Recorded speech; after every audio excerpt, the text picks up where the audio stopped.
भूल भुलैया 3 ने वो कर दिखाया, कार्तिक आर्यन ने वो कर दिखाया, जिस चीज़ का हमें इंतज़ार था कि सिंघम अगेन के साथ क्लैश होने के बाद भी हम ये सोचने पर मजबूर थे कि क्या सच में कार्तिक आर्यन की मूवी भूल भुलैया 3 जो है, वो इतना बड़ा भाई साहब पोटेंशियल बना सकेगी। भूल भुलैया 3 का पार्ट 1 जो है, पार्ट 2 जो है, पब्लिक ने बहुत ज़्यादा पसंद किया, बहुत ज़्यादा पब्लिक ने उसको रिस्पॉन्स दिया था और इसी बेस पर भाई साहब भूल भुलैया 3 का पार्ट जो 3 है, जो हमने कल देखा, रिलीज़ हुआ, पब्लिक ने बहुत ज़्यादा पसंद किया। जो मैंने अपनी खुद की राय आपको देनी थी मूवी देखने के बाद, मैंने सोचा आपको बता दूं।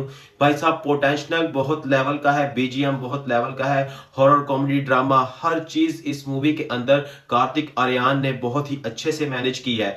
मैं अगर एक ही लाइन में कहूं तो भाई साहब मूवी बहुत कमाल है। कुछ लोग इस मूवी को स्त्री 2 के साथ भाई साहब कंपेयर कर रहे हैं। अगर मैं ये बात बताऊं कि ये दोनों फिल्मों से कौन सी मूवी ज्यादा बेस्ट है, तो भाई साहब सीधी बात एक ही लाइन में कहूंगा कि कार्तिक आर्यन की मूवी भूल भुलैया 3 ने वो सच में कर दिखाया। और ये मूवी सच में ऐसी है जिसको आप देखने के बाद सोचने पर मजबूर हो जाते हैं कि भाई साहब किस सीन पर क्या होने वाला है। शुरू से लेकर लास्ट तक टोटल ही सस्पेंस है, आपको पता नहीं चलेगा कि भाई साहब अब मूवी के आगे क्या होने वाला है, इस सीन के बाद क्या हो सकता है। अगर आपने कुछ और सोचा हुआ होगा और हो कुछ हो जाता है, ये बहुत बड़ा सस्पेंस होता है एक मूवी के अंदर। कोई भी मूवी है भाई साहब, उसमें यही जरूर होना चाहिए कि आपको पता ना हो कि इस मूवी के आगे होने क्या वाला है। हम यही सोचते हैं, कुछ लोग तो आजकल फिल्में देखने से स्टार्ट से लेकर और कुछ ट्रेलर देखने के बाद ही मूवी का टोटली भाई साहब बायोमेट्रिक कर लेते हैं कि इस मूवी के अंदर अब क्या होने वाला है। जिस तरह हमने सिंघम का ट्रेलर देखा, सिंघम अगेन का ट्रेलर देखा और हमें प्रॉपर उसकी स्टोरी का पता चल गया था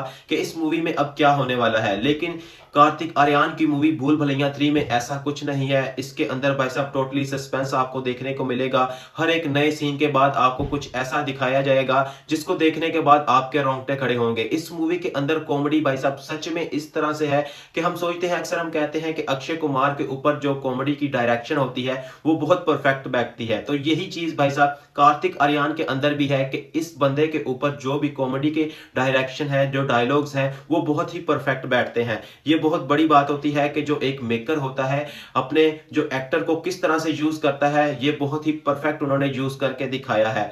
ये आपको एक और बात बता दूं कि जब भाई साहब माधुरी और आपको पता है विद्या बालन इस मूवी के अंदर हॉरर सीन करते हैं, तो ये भी एक बहुत बड़ा सस्पेंस है कि जब आप कॉमेडी सीन्स को देख रहे होते हैं तो ऐसा नहीं कि आप हंसते हो और कॉमेडी सीन के बीच हॉरर सीन आ जाए। आपको थोड़ा सा सस्पेंस देकर उसके बाद आपको हॉरर सीन दिखाया जाएगा और आप उस टाइम खामोश हो जाएंगे। आपको पता भी नहीं होगा कि हमारे इर्द गिर्द कोई बैठा हुआ है।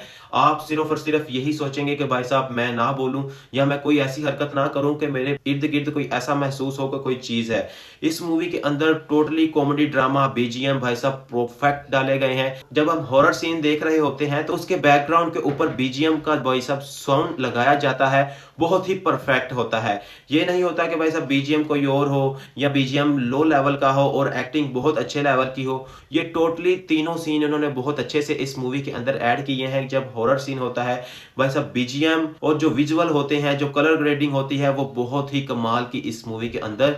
कार्तिक आर्यन के मेकर भाई साहब बहुत ही कमाल के हैं। उन्होंने सच में इस मूवी के अंदर वो कर दिखाया जो हमने सोचा नहीं था। अगर मैं दोनों फिल्मों को कंपेयर करूं, दोनों फिल्में बहुत अच्छी हैं। सिंघम अगेन मूवी भी बहुत कमाल की है, पब्लिक को वो भी देखनी चाहिए। दूसरी भाई साहब चॉइस जो है भूल भुलैया 3, वो भी पब्लिक को देखनी चाहिए। दोनों फिल्में देखने के काबिल हैं। आप में से इन दोनों फिल्मों में से जो भी मूवी आपको अच्छी लगती है कमेंट्स कर राय दीजिए। अभी तक के लिए इतना ही, मिलते हैं नेक्स्ट वीडियो में। जय